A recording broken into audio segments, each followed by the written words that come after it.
You are listening to WBHM Digital Broadcasting, Birmingham, Alabama.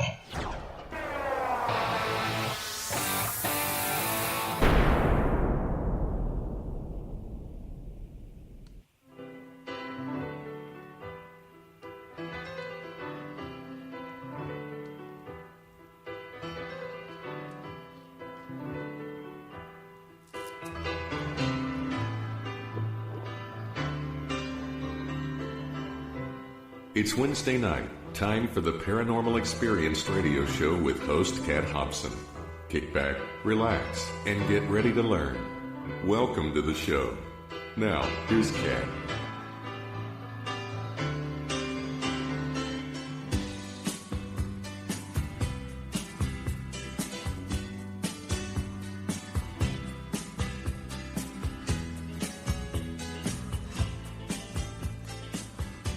Good evening. Welcome to Paranormal Experience Radio here on WBHM Digital Broadcasting out of Birmingham, Alabama. I am Kat Hobson, your host, and tonight's show is going to be so interesting. I can't wait for y'all to meet Jonathon. But before we get there, I absolutely have to say a couple of different things. One, if you are in the area struck by Hurricane Florence, I am so sorry this happened to you. We've been there and done that ourselves. And I just want you to know that so many people are praying for you and praying for your recovery. And those that don't pray are chanting, flowing positive energy and love, and doing everything they can to lift y'all up right now. I just want y'all to know that we all care and that we're going to help get y'all through this. The other thing that I want to mention is that I was fortunate enough to be at the Scarefest in Lexington, Kentucky this past weekend, and it was a real fun place to be, I'm telling you. I was fortunate enough to get to see my friend Rick McCullum of the Hollywood Ghost Hunters. He is one of my favorite people. His friends R.A., Steve, and Kane are also pretty amazing guys in their own right, too. And I really enjoyed getting to know a couple of them better. I got to investigate with them Friday night. They're the real deal. They're a lot of fun, but they are serious when it comes to paranormal investigation. And that was neat to see and experience because I am, too. When I had the opportunity, I got to meet a lot of new people, new vendors. I had a chance to do a quick interview with Christopher Maggard that's going to air during our synopsis show of the event. That will be airing Halloween, and unless something odd happens out there in the Atlantic, that will be airing live from the Key West Cemetery. So I just love what I do. And that being said, one of my favorite things about what I do is getting to talk to people whose expertise is different from mine. Jonathon Odom is the founder of Alabama Paranormal and Bigfoot. That means we pretty much investigated most of the same places, just not together yet. But he's also in the field, in the woods, scaling blank-faced rock walls that don't look like they have any kind of handhold, trying to find what is living in these caves that he finds. And I'm going to tell you, I used to be offended that he told me that some of these places were a little rough and tough, and now I'm glad he told me that. Jonathon, welcome so much to Paranormal Experience. I'm so glad you're here. Well, thank you. I have a big fan of yours always, and the first two times I actually talked to you, we really connected, and it's rare to connect to people in the paranormal and Bigfoot world, and it's a pleasure and an honor to be on here tonight. Well, thank you. It's a pleasure and honor to have you because you go and look at things that and look for things that other people tend to run from. Oh yeah, and it's crazy. A lot of times I'm out in the woods hunting Bigfoot, and alone. I have a lot of paranormal stuff happen. So it's you just never know what you're going to get when you go out there. A lot of times. You go out alone. Yeah, I mean I just I'm comfortable alone. I guess that's not a I don't know if that's really a good thing or a bad thing. And I take my guys out every once in a while, Right. mostly at night. And I've got a lot at night now by myself. And I like to think that I put the odds in my favor, but Mr. Murphy can always show up and he can have you a bad day, and it's just I'm just very comfortable in the woods, and I think that's just something very different about me. That I'm just very comfortable in the woods, and I don't know, I'm good at it, and I say that not being cocky in any shape, form, or fashion, because Well, it's anything just can kind happen. of a statement, right? Yeah, because logs roll on me all the time, and I've came very close several times to breaking legs and getting seriously hurt.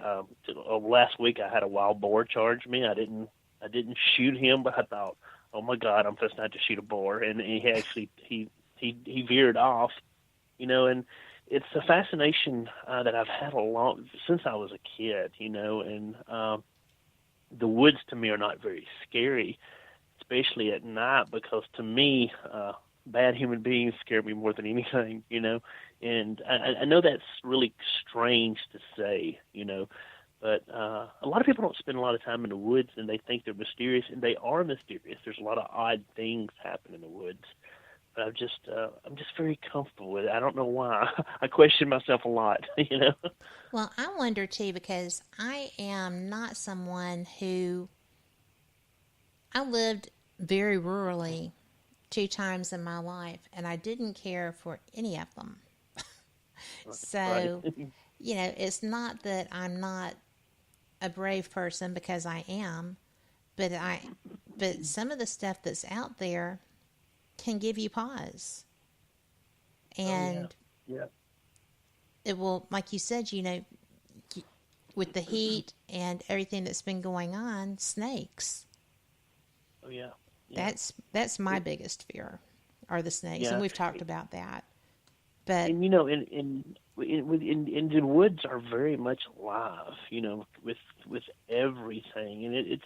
I mean, there are times at night when I'm by myself that I have actually had some. You can feel things in the woods, and I've had.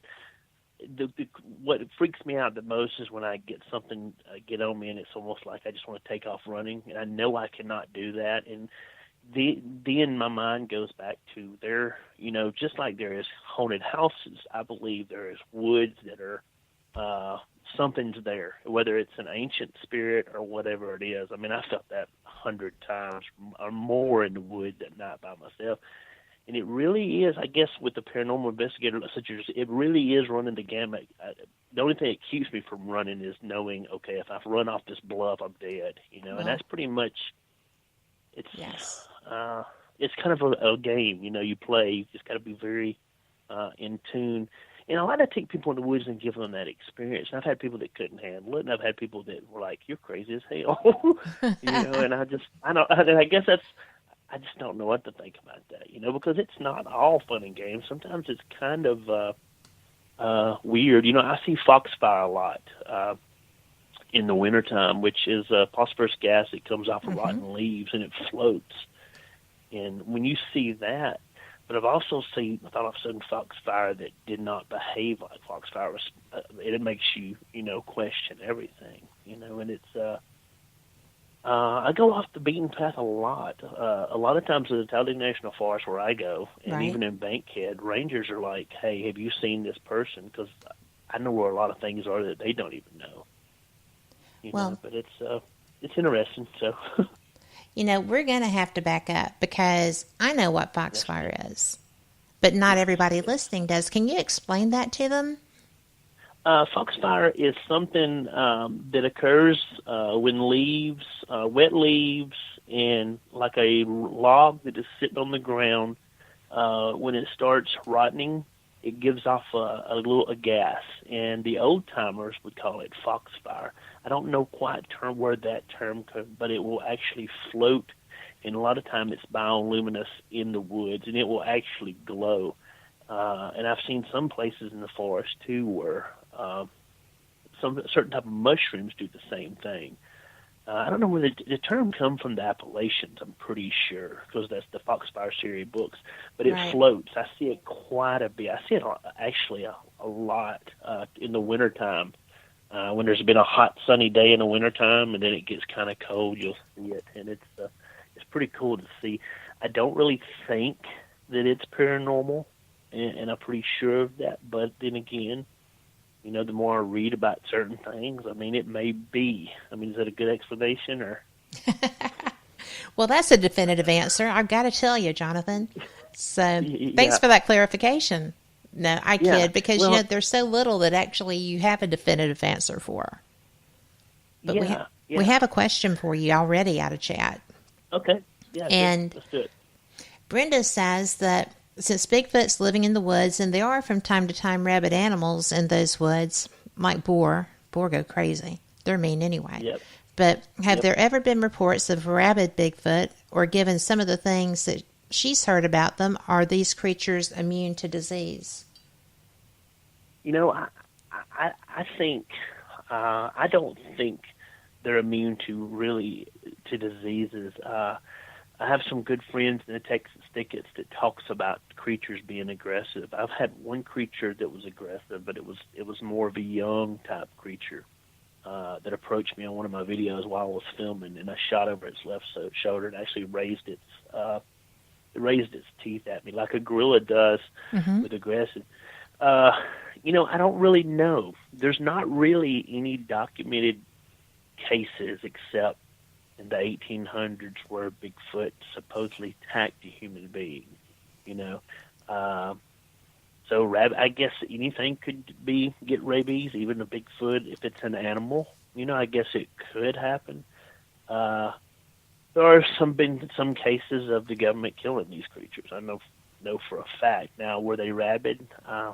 Maybe so. I don't really know, but I have heard of that happening in certain cases. Now, was it rabies? I don't know. Is it something with their genetic makeup that maybe they just go off the reservation like a human does? I'm very positive, sure that's the case. Well, yeah, you brought up an interesting point when you said that it bared its teeth at you like a gorilla does when it's in an aggressive state or a defensive state also. Right. But, Right. you know, these are primates. People are like, oh, these are interdimensional beings, and they're this, and they're that, and the other. But first and foremost, they are a form of primate. Yeah, I believe that too. I mean, I really do. I believe Yes. they're a type of lost ape, and you know, people love to tell me this. Well, why ain't they been found? Well, you can't find a lot of deer carcass unless you shoot it with a gun out of a tree stand. Right. An owl carcass, you can't find no owl. You can't find hawks unless they just fall out of the sky. And so Or hit a car. I mean, yeah, exactly. I hit a blackbird the other day, and it is very true. Now, I've come across a lot of crazy-looking mounds in the woods, and they were not Native American. They were small. There wasn't a tree that had fell over, and the root system had pulled it up. And you know, I thought, you know, it's just, would this be somewhere where something like this was buried? You know, I don't really know, and I'm not going to go digging something up because I don't have time. And Right. and And you don't know what you're going to yeah. disturb, too. That's right, because it would be my luck. I'd do a Native American, have something follow me home, and I would not want that, you know. I really wouldn't, you know. Well, I've had something follow me home before, and it's very disconcerting, but I was fortunate in my case. So that, you know, when I said, you don't have to go home, but you can't stay here, because I told you couldn't come in the first place. So that worked in my case, but it doesn't all the time. So, no, you don't want to encourage things to follow you home, and you don't want to disturb mounds that you may find when you're off trying to be the great Bigfoot hunter. Jonathan is trained and has educated about this stuff. So, and I don't want, and I know Bigfoot can come home and knock on my wall. You know, I did a investigation at Horse Creek Cemetery with John and Bill, and they wanted John wanted to do a Halloween episode, so we did it. And we got this bad thermal of a woman with stringy hair on this grave, because they've got these little houses built in over them. But the bad thing is, 3 days later, my wife kept getting woke up in the middle of the night, somebody tapping her on her shoulder. And after that, I was like, no, I'm either going to plead the blood of Jesus or have some kind of protection if I do that.